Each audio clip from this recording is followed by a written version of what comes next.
She used to meet me at the door. That night I opened it and found a woman who looked like my wife, but moved like a stranger. No hello, no glance. Just a flick of her eyes at the grocery bag in my hand, like I'd brought home a dead fish. I stepped in, leaned down to kiss her cheek, and she slid away like I was something she needed to dodge. I'm not in the mood, she said, already turning toward the bedroom. You've been out of the mood for a month, I answered. For me, anyway. A small shrug. Work drained me. She vanished down the hall. No door slam. No talk. Just a quiet I didn't recognize living in our place. If I'd known where it was headed, I would have stretched, warmed up, and taken the short route. But I didn't, so I took the long one. I came home 2 nights later with flowers, steak, and that stubborn hope I've always had for us. She was on the couch with the TV on low, still in her blazer, shoes kicked off, but lined up like soldiers. The remote in her hand looked like a weapon. I figured you'd be hungry, I offered, setting the steak on the counter. And I'd like to have dinner with my wife. She didn't look at the flowers. She didn't look at me. When I moved to hug her, she shoved my chest with the heel of her hand and stood up. Don't touch me, she snapped. Not until I decide you deserve it. I didn't say anything for a second. I was steady enough not to react. I just studied her face and filed the sentence where it belonged, under respect owed. That's a new policy, I said, hanging my jacket on the chair. When did we pass that one? It's been passed, she muttered, walking to the bedroom. Catch up. She shut the door. She didn't lock it. She just shut it, like we were roommates sharing a narrow hallway. Fine. I ate my steak, put her portion in the fridge, and slept on my side of the bed with enough space between us to land a plane. In the morning, she was already gone, a coffee ring on the counter like a stamp that said clear. I told myself it was a rough patch. Work, stress, people drift and find each other again. I've always believed that relationships are built during the dull days. The problem is you need 2 people building. One worker can't raise a house. Next evening, I kept it simple. No flowers, just conversation. How about a walk after dinner? I asked, wiping the table. I'm tired, she said. Friday night, then. We'll take a drive to the lake. We'll see. We always see, I replied. We never do. Maybe if you tried harder, she shot back, pulling her hair into a clip. Maybe if you were, I don't know, better. Define better, I said. If you have to ask, you're not it. She left the kitchen. I kept standing by the sink, looking at the clip of sunlight moving across the floor, and I understood a basic thing. When someone keeps rewriting the rules, the only choice is to stop playing the game. I wasn't there yet, but I felt the map shift in my pocket. 2 more days of the quiet war routine, and I made an adjustment. Initiative. If she wanted distance, I'd turn it into order. I changed my schedule. Early gym, longer shifts. I rerouted my commute to avoid the coffee shop we used to hit together. I stopped chasing conversations and started sending brief updates by text about bills and logistics. No tone, no bait. She noticed the second morning. You're up early, she said, coming out of the bathroom wrapped in a towel. New schedule, I answered, tying my laces. No heads up. You've been not in the mood to talk, I said, standing. Figure I'd match the calendar to the weather. She made that little snort that means I want a point she didn't want to concede. Do what you want. I am, I said. You should try it. That night she came home with takeout, set it on the counter with the clatter of plastic lids, and said, I picked up your favorite. That's nice, I replied, washing my hands. What's the occasion? She fiddled with the bag. I've been stressed. I shouldn't have snapped. Let's reset. Reset how? I asked. Dinner. Movie. No pressure. Pressure, I repeated, drying my hands. I'm not the one adding conditions. Are you eating or not? I'm eating. Thanks. I set 2 plates, sat down, and watched her over the rim of my water glass. She smiled at me in a way I hadn't seen in weeks. It felt like spring after a long winter. Warm, careful, temporary. Halfway through the movie, she slid closer on the couch. Her knee touched my leg. A week ago, I would have grabbed that moment with both hands. That night, I just let it land and stay there. I wasn't in a hurry. I had a question I needed answered first. Was this closeness something new, or a reward I was expected to earn like a good dog? When the credits rolled, she stretched. See? Better. It is better, I said. I like better. She nodded and yawned. I have a long day tomorrow. Good night.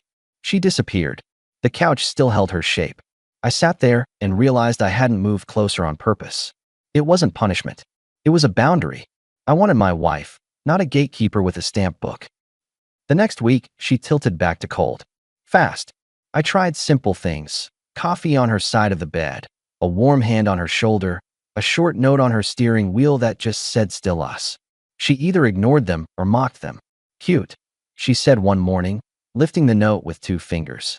I'll put it on the fridge next to the cartoons. Put it wherever you keep your sense of humor, I replied. You think this is about jokes? I think this is about respect, I said. And it's on sale. She rolled her eyes and walked out. The door didn't slam. It sighed. That's worse. I made a second adjustment. I split the budget. 2 bank accounts. I told her at dinner, flat voice, calm eyes. Bills stay on autopay. I'm handling my side. Your hobbies, your extras, on you. I'm not financing a Cold War. She stabbed a salad leaf. Are you serious? Completely. That's petty. It's adult, I said. You set the tone. I'm matching it. She laughed without humor. You think tightening money will make me kinder? I think clarity is kindness, I answered. And I'm done with gray zones. She put down her fork like it weighed 5 pounds. You're overreacting. This is me underreacting, I said. You won't like me when I actually react. She scoffed, got up, and took a phone call in the hallway. Her voice dipped and warmed with whoever was on the other end. It wasn't a tone she'd used on me in weeks. I sat there, steady, and thought about the new rule I'd just proved. If I let it slide, it becomes the floor. The following days she started going out with friends. Almost every evening. New perfume. Different top she hadn't worn in a while. She'd catch me looking and deliver the same line. I'm meeting the girls. Not that it's your business. I tested it once. Names? I asked. Her mouth tightened. You want a permission slip? I want the truth. I told you where I'm going. That's not an answer, I said. That's a noise. She grabbed her bag. Try not to wait up. I didn't. I went to the gym after work, showered there, and met my guys for wings at a place near the park. It's a spot with 2 mini TVs and no pretensions. Matt runs a construction crew. Luis teaches high school physics. Both of them have a radar for nonsense. You look lighter, Matt said, tapping his beer glass against mine. You finally sleeping, or you gave up caring? Both, I said. She's distant. Cold. Keeps leaving in the evenings for friends. I'm done auditioning for my own marriage. Luis leaned in. That word, friends, came with quotation marks. Feels like it, I replied. I'm not built to snoop. But I'm not stupid either. Matt cracked a wing. You don't need to snoop. Hire someone who already doesn't sleep at night. I smirked. A professional? Exactly, he said. You want answers without putting yourself in a mess you can't unsee. Get a report. Make your decision. Luis nodded. And stop spending extra time at home. That place stopped being home 2 months ago. I took a breath. You two are a real comedy duo. We're a mirror, Matt said. You decide if you like the reflection. I hired a professional the next day. Discreet. Not some movie character, just a retired cop with a camera, a notebook, and a price list that didn't blink. I gave him her schedule as I knew it, the hours she left, the places she liked. He nodded like he was building a small bridge. 3 days, he said. Maybe 4. At home, I moved to the next piece of initiative, no emotional credit. I kept my words short, my tone neutral, my eyes clear. If she was going out, I didn't ask when she'd be back. If she wanted to monologue about how tired she was, I let silence do the work. She noticed. Passive people miss a lot. Controlling people miss nothing. You're off, she said one morning, standing in the kitchen with a mug in her hand. I'm aligned, I replied. You should try it. Aligned with what? My standards. Oh, here we go, she muttered. You're giving me a speech about standards. No speech, I said, tossing my keys from one hand to the other. Just new rules. I'm not chasing. I'm not buying affection. I'm not standing at a door you keep shut.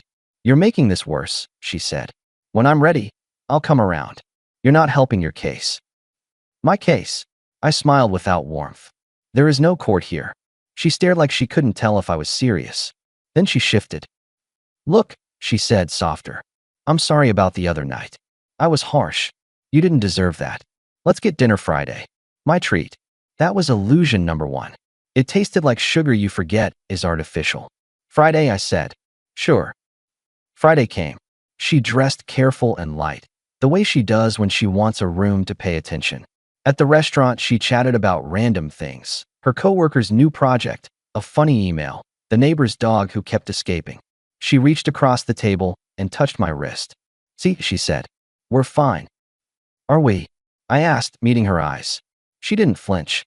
We will be. We finished dinner. She didn't ask about us beyond that surface level we will be. She didn't bring up the distance, the rules, the new money arrangement. She didn't look like someone rebuilding. She looked like someone maintaining a leash. Back home, she kissed me on the cheek, said she had a headache, and went to bed. I stood in the living room and listened to the quiet again. That quiet had a different flavor now. It was calculated. The report arrived on a Tuesday morning in a plain envelope with my name typed on a label. Inside, dates, times, places, pictures. Neat, detailed, professional. My hands didn't shake because I keep my hands for work and rest, not for drama. I read. Let me pause the story for just a second. If you're still listening, please hit the like button on this video. It really helps YouTube show this story to more people. Thank you so much for the support. Now let's get back to the story. Evenings, she said, were for friends, were dinners with a man from her office. The photos weren't art. They were simple truth. Them at a corner table.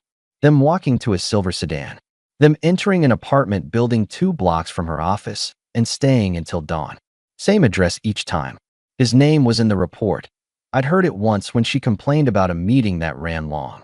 This was that meeting, just after hours and with a different agenda. I put the folder down, went to the sink, ran cold water, and let it run for a moment because you treat new information like a burn. You cool it before you decide what to do.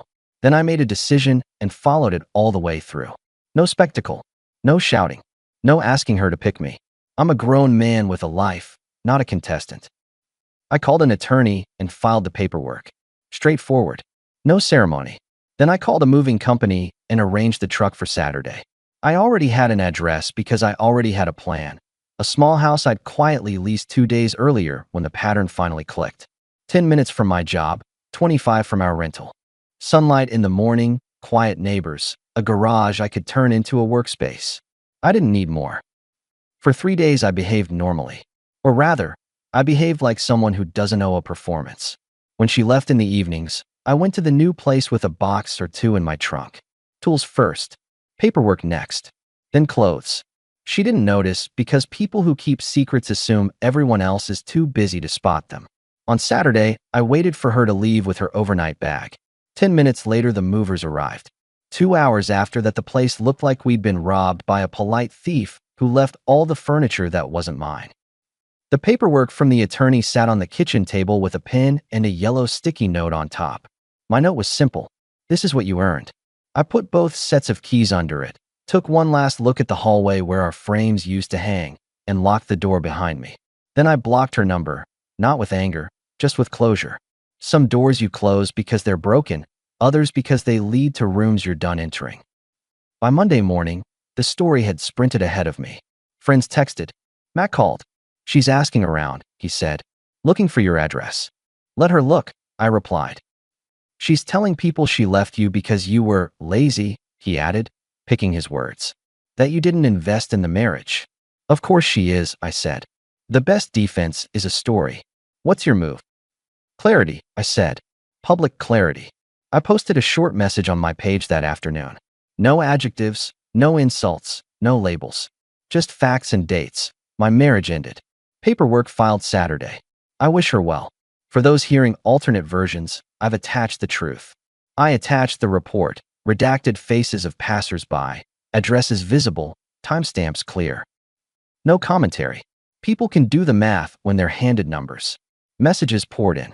Some from her friends, shocked. Some from my family, disappointed but relieved to finally understand the silence. I didn't respond to most of them. I wasn't running a PR campaign. I was telling the truth and then locking the file. The next morning, Matt texted me again. Her office found out, he wrote. Someone forwarded your post. I hadn't planned on that. But when you set a boundary with facts, some facts travel. Later that day, a friend in HR at her company sent me a simple message. They took action. Both of them. I left it alone. Actions have prices. Everyone pays theirs. That afternoon, around 3, my new office door flew open. I was halfway through a meeting with a vendor, hands on a stack of estimates. When she walked in, my former wife, eyes bright and loud. "You," she shouted, ignoring the vendor. "You destroyed my life." I stood, not quickly, just up. "Danny," I told the vendor, "give me 5.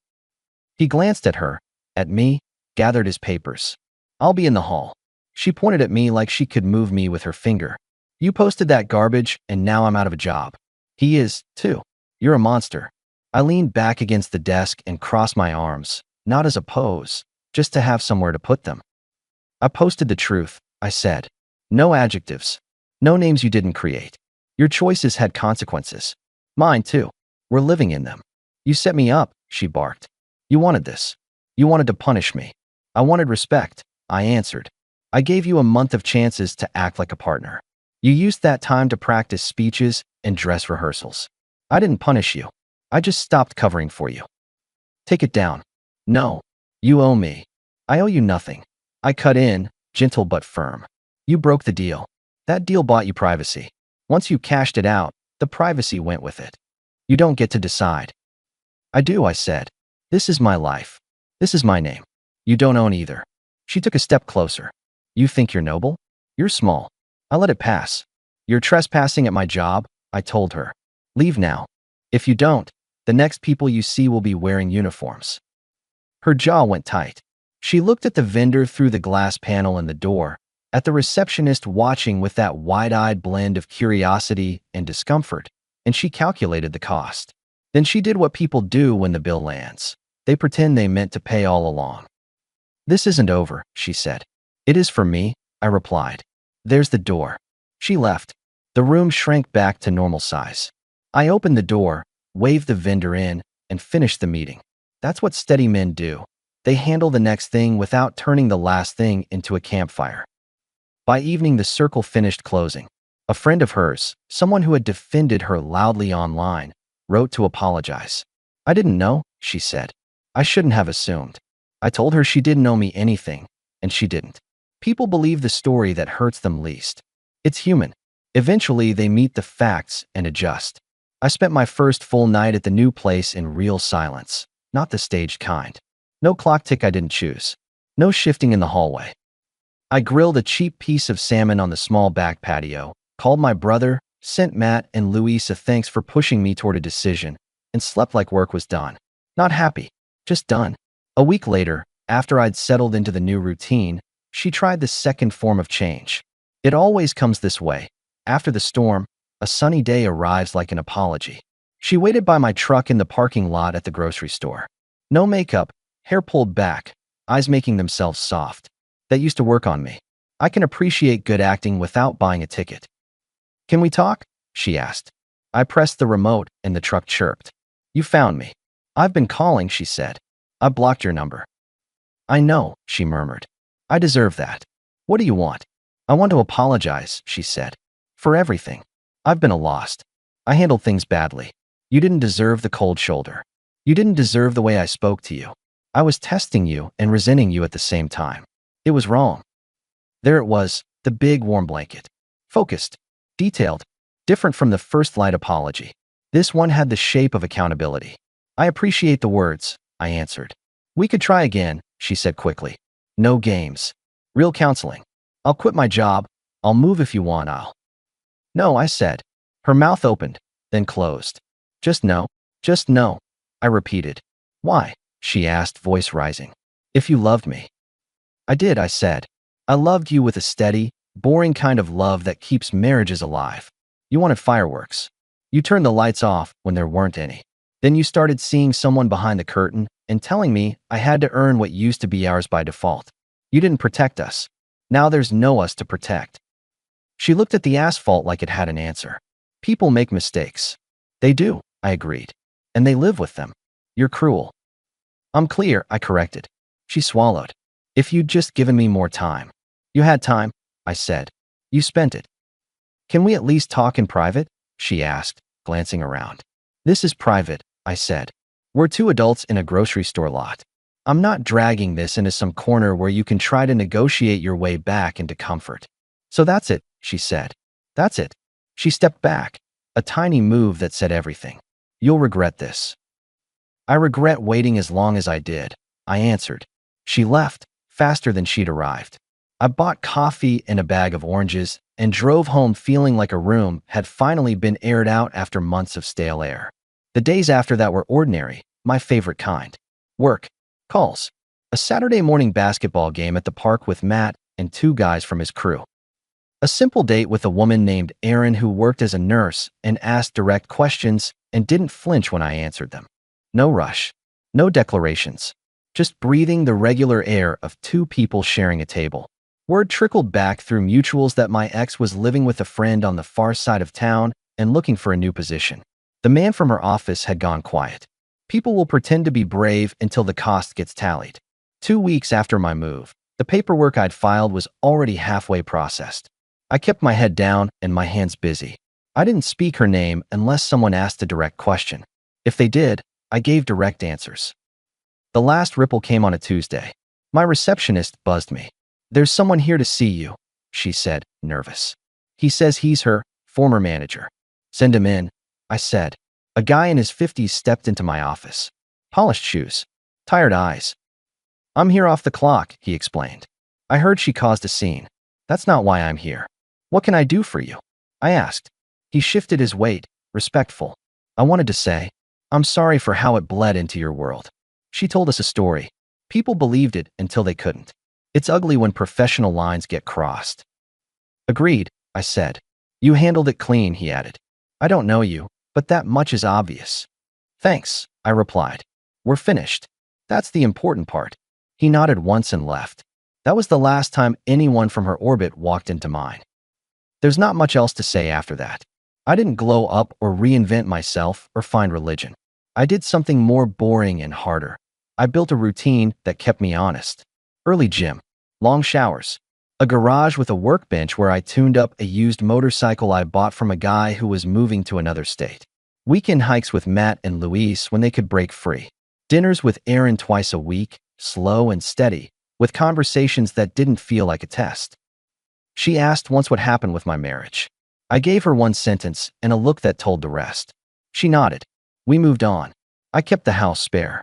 A couch, a table, a decent bed. Tools stacked in labeled bins. The walls bare except for a framed photo of my brother and me fishing on a foggy morning years back. It wasn't art. It was anchor. Sometimes at night, I'd hear a train in the distance, 3 notes trailing off, and think about that first sentence my ex threw at me. "Don't touch me until I decide you deserve it." I don't live with sentences like that anymore. If anyone talks to me in conditions, I turn the page. A month after the move, Matt and Luis came by with a cooler and bad jokes. We sat in the driveway and watched the evening slide down the street. Matt nudged me. "You're good," he said. "I'm better," I corrected. Good is a big word. Luis raised his bottle. "To better." We clinked. "You know what the best part is?" I added. "What?" "Silence when I walk in," I said. Real silence. A car rolled by. The neighbor waved. Erin texted to ask if Thursday dinner still worked. It did. I don't track my ex. I'm not a museum for old stories. People tell me she tried to spin it different and ran out of audience. They tell me the guy from her office moved away. They tell me she's renting a room and counting pennies. Maybe that's true. Maybe it's gossip. Either way, none of it is my emergency. If you want a moral, fine. Here it is, boring and reliable. When the respect is gone, leave before you start negotiating for crumbs. Don't shout. Don't beg. Change the rules. Take your name back. Take your time back. Tie your shoes and walk. When she stormed into my office and blamed me for the wreck, I told her the only line that mattered. "You ruined your own life," I said, "with your own hands. I didn't make you do anything." And then I told her the second line, the one that's a key and a lock at the same time. "Leave, unless you want the police here." She left, and that was the end of it. I drive a truck that starts on the first turn. I live in a house where the morning light lands right on the kitchen table. I work with people who shake my hand and mean it. I spend time with a woman who laughs with her whole face and doesn't make love a prize I have to perform for. I keep friends who'll tell me what I don't want to hear if it keeps me from turning into a fool. I earned that. Not with flowers and speeches. With standards and a door that opens outward.